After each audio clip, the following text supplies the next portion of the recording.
Hello, everyone. This is Father Stephen Caraher. I'm coming to you from Holy Martyrs Parish in Maryville, Indiana. Just want to say hello to everyone, and I'm so blessed to speak about Eucharistic Adoration. When I think about Eucharistic Adoration, I call to mind a story of one of my friends whose name was Jerome. Now, Jerome was a man. He lives in France. And I met him when I was studying abroad in England a number of years ago. And Jerome was just a really happy guy. He was always got a smile on his face, like almost an annoyingly happy guy. And I asked him one day, Jerome, why are you so happy? And he said, Stephen, I wasn't always this happy.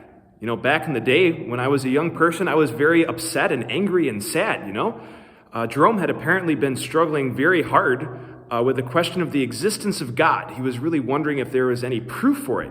And this caused great inner turmoil within himself. He was born and raised Catholic, but he didn't know if he should believe anymore.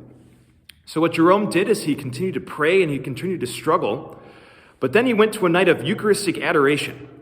And there at Eucharistic Adoration, he knelt in the very back pew. As he was adoring the Blessed Sacrament, he was struggling internally in himself.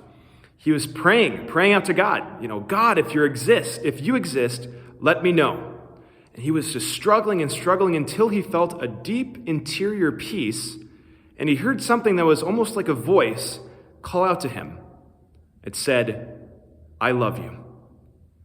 And from that moment, Jerome realized not only that God existed, but that God loves him so deeply and personally.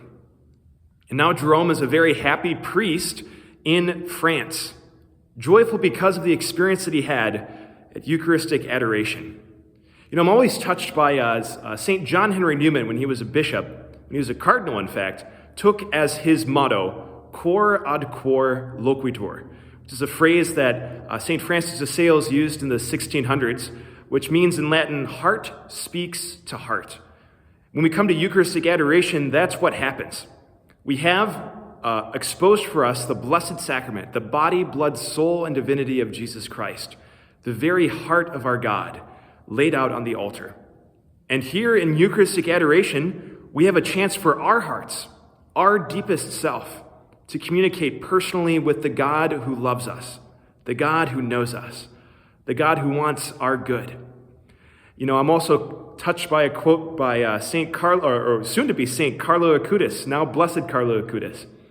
A great saint, a great young saint who is devoted to the Eucharist so powerfully. And he said, when we stand in front of the sun, we get a tan. But when we stand in front of the Blessed Sacrament, stand in front of the Eucharist, we become saints. So, it's very beneficial for us to come to Eucharistic Adoration, because it's there that we encounter Jesus' heart. We encounter his love for us. And it's there that we encounter sainthood, sanctity. We are made saints by coming before the Blessed Sacrament and pouring our hearts and our minds out for Jesus. So today, let's make the resolution to come to Eucharistic Adoration, to experience Jesus' love and his mercy, and to let his heart speak to our heart.